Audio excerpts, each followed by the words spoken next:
꺼지지 않는 빛이 있네. 오직 주님께 우리 드릴 때 그 빛을 밝혀 주시리라. 오늘 우리에게 주신 하나님의 말씀은 예레미야 23장 9절에서 12절까지 말씀입니다. 선지자들에 대한 말씀이라. 내 마음이 상하며 내 모든 뼈가 떨리며 내가 취한 사람 같으며 포도주에 잡힌 사람 같으니 이는 여호와와 그 거룩한 말씀 때문이라. 이 땅에 간음하는 자가 가득하도다. 저주로 말미암아 땅이 슬퍼하며 광야의 초장들이 마르나니 그들의 행위가 악하고 힘쓰는 것이 정직하지 못함이로다. 여호와의 말씀이니라. 선지자와 제사장이 다 사악한지라. 내가 내 집에서도 그들의 악을 발견하였노라. 그러므로 그들의 길이 그들에게 어두운 가운데 미끄러운 곳과 같이 되고 그들이 밀어냄을 당하여 그 길에 엎드러질 것이라. 그들을 벌하는 해에 내가 그들에게 재앙을 내리리라. 여호와의 말씀이니라. 아멘. See now your sister, she's been robbed and lied to, still holds a candle without a flame. 이제 일어나 어둠 속에서 고통받는 자 일으키라. 내 빛빛처럼 모두 알도록 빛을 들고 세상으로 빛을 들고 세상으로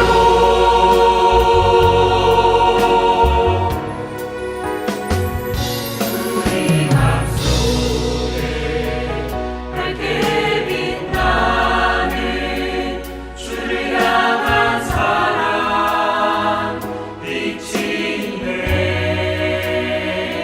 그 빛 모아주게 기도드릴 때 응답하시리 신실하게.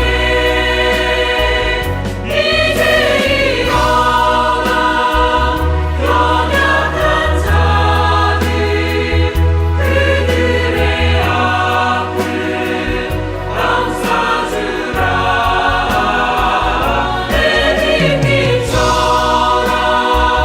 모두 알도록 빛을 들고 세상으로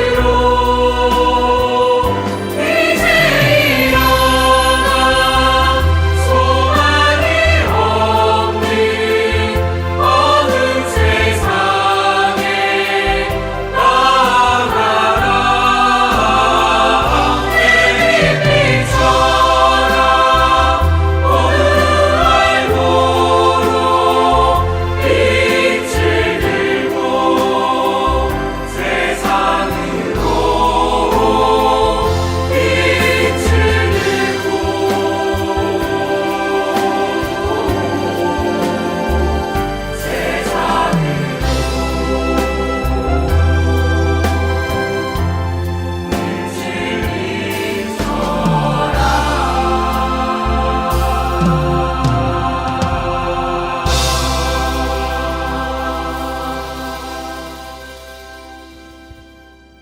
오늘도 저와 여러분에게 주님의 은혜가 가득하기를 바랍니다.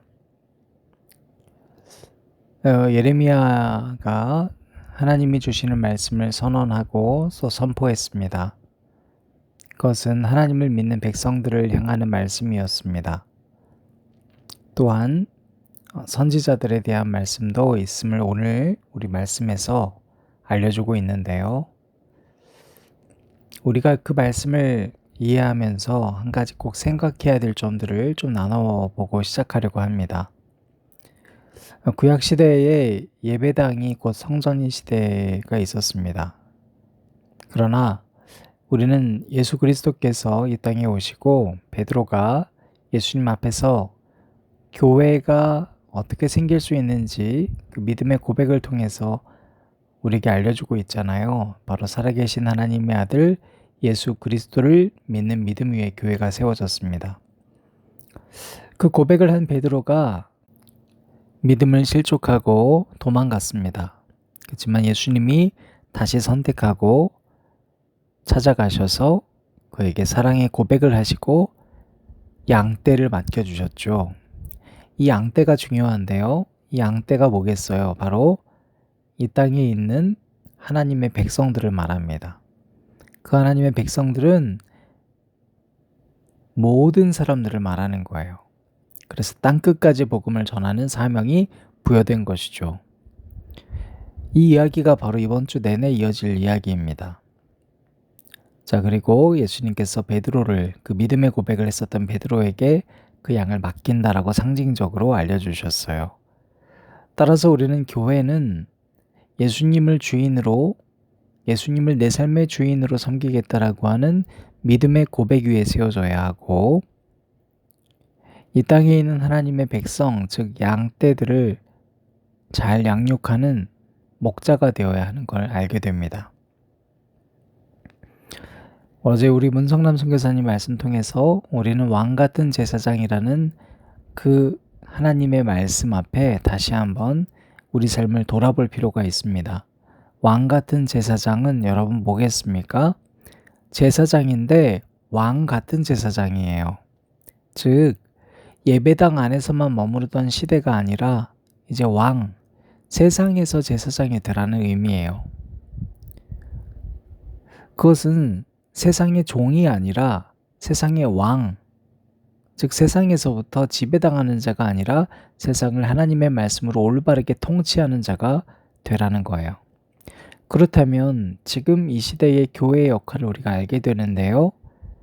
세상에서 우리는 제사장의 역할을 감당해야 돼요. 즉 하나님을 믿을 수 있는 통로로서 살아가야 되는 거예요. 그래서 우리가 세상에서 살아야 하지만 그 세상에 지배당하는 것이 아니라 세상을 다스리고 통치하는 자가 되어야 합니다. 이 이야기를 알고 오늘 이 말씀을 들어야만 합니다. 여러분, 우리 한 사람 한 사람이 교회인데요. 왜 모여야 할까요? 여러분, 우리가 모이는 이유는 아직 하나님을 믿지 못한 자들이 이렇게 모이는 우리 한 사람 한 사람의 삶을 보고 예수님을 믿게 하는 통로가 되게 하기 위해서 모이는 거예요.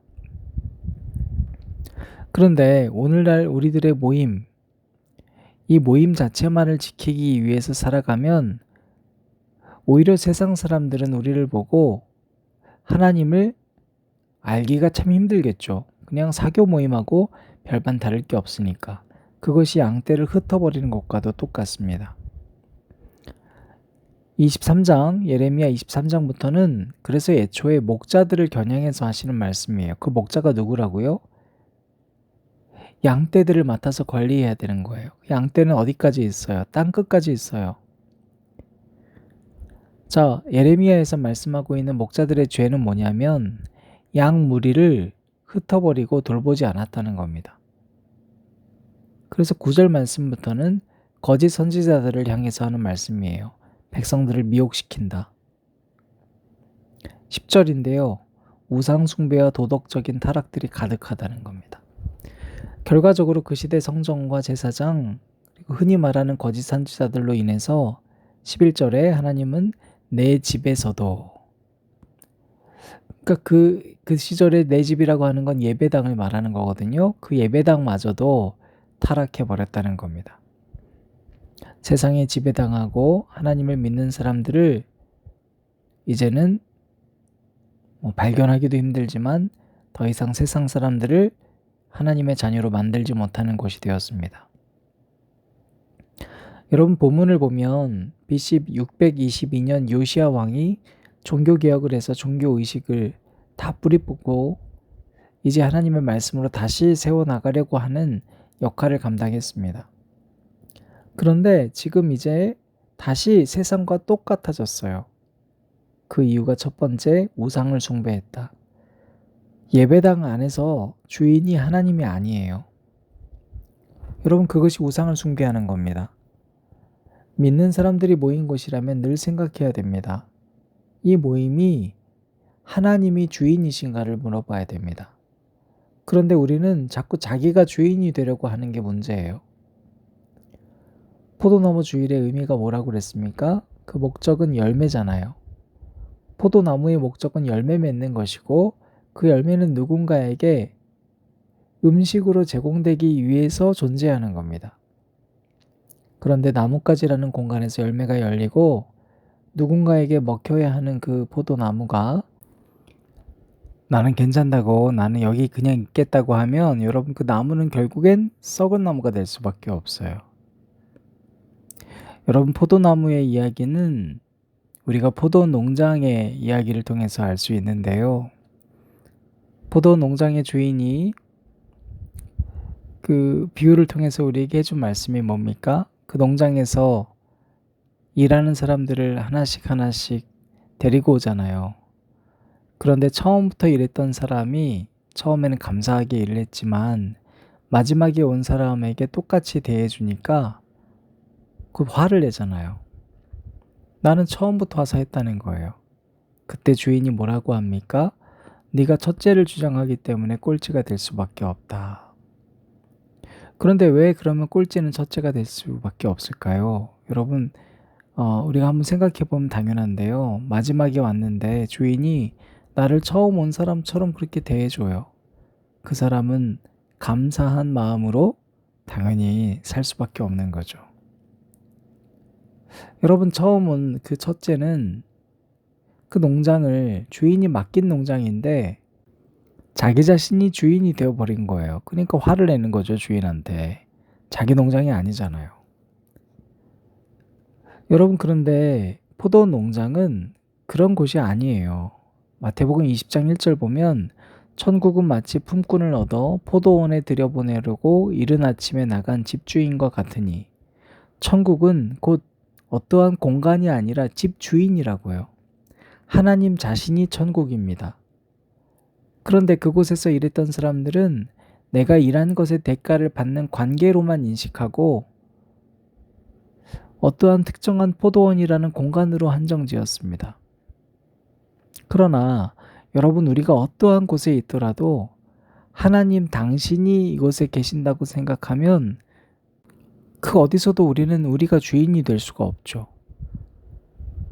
결론적으로 오늘 말씀 속에서 우리는 내가 역할을 예배당 안에서로서만 한정짓고 신앙생활을 하면 안 된다는 겁니다. 왜냐하면 내가 성전이기 때문이에요. 이제는 내가 어디에 가 있든 교회가 세워졌어요. 이미 나를 통해서 세워진 거예요. 그러면 나를 보는 그 어떤 세상 사람이라 하더라도 나의 삶을 통해서, 내 믿음의 고백을 통해서 예수님을 믿을 수 있도록 우리는 살아내야 돼요. 그것이 바로 우리가 기꺼이 꼴찌가 되는 거예요. 그러면 꼴찌이기 때문에 주님께서 첫째가 되게 해주시는 거죠. 여러분, 첫 번째가 꼴찌가 되어줌으로, 또 꼴찌가 첫째가 됨으로 그 포도원은 전체적으로 맛이 날 수밖에 없습니다. 제가 지난번에도 말씀드렸습니다만, 여러분, 맛이 나는 포도나무가 되려면 어떻게 한다고요? 모든 열매를 맺는 나무는요, 처음 열린 가지가 시간이 갈수록 밑에 가지가 되어주는 거예요. 그래서 처음 생긴 가지가 윗가지에 열매를 맺힐 수 있도록 제일 먼저 열린 가지는 점점 밑으로 내려오는 겁니다. 비로소 그러한 나무가 오래 가고 더 커지는 겁니다. 신앙생활도 마찬가지입니다. 내가 더 오래됐는데, 내가 더 먼저 됐는데, 내가 더 직분이 있는데, 내가 아는 게 많은데, 이것은 내가 여전히 중심이 돼서 주변 사람들을 흩어버릴 수밖에 없습니다. 그것이 바로 오늘 본문 속의 거짓 선지자예요. 작금의 크리스찬들은 어떻습니까? 우리 모습은 어떻습니까? 특별히 사랑하는 목회자 여러분 계시다면, 신학생 여러분 계시다면, 여러분, 예배당에서 맡겨진 일로 여기지 말고 하나님이 맡기신 일로 여기고 내게 맡겨진 일에 최선을 다해보세요. 그냥 적당하게 내가 해야 될 일, 주어진 일만, 그래 내가 받는 사례비에 적당한 것만 적당히 일하는 것이 아니라 내가 괜히 사람한테 미운 털 박힐 소리는 안 하고 살아야지 이런 게 아니라 주님이 맡기신 일에 최선을 다해서 살아가셨으면 좋겠습니다. 그게 뭐예요? 우리에게 맡겨진 양들을 찾아다니는 거예요. 여러분 어떻게 두세 주 빠지고 있는 영혼들이 있는데도 애가 안 탈 수가 있겠어요? 두세 주, 한 달, 두 달 안 나왔으면 애타해야 하고 찾아가고 기도해야 돼요. 뿐만 아니라 신앙생활 연차가 오래되신 여러분 계십니까? 여러분 목회자에게 의존하지 말고 신앙생활 하셔야 됩니다. 왜요? 내가 만인 제사장이기 때문이에요. 여러분의 가정과 여러분의 일터에서 여러분은 이미 목사예요. 선교사예요. 그런뿐만 아니라 우리가 모이는 사람들로서 우리는 모이면 늘 생각해야 돼요. 내가 모임의 리더라면 이 모임의 리더로서 역할에 맞는 사람들만 모으고 아닌 사람들은 관심 두지 않고 그렇게 살았던 삶을 이제는 끝내야 됩니다.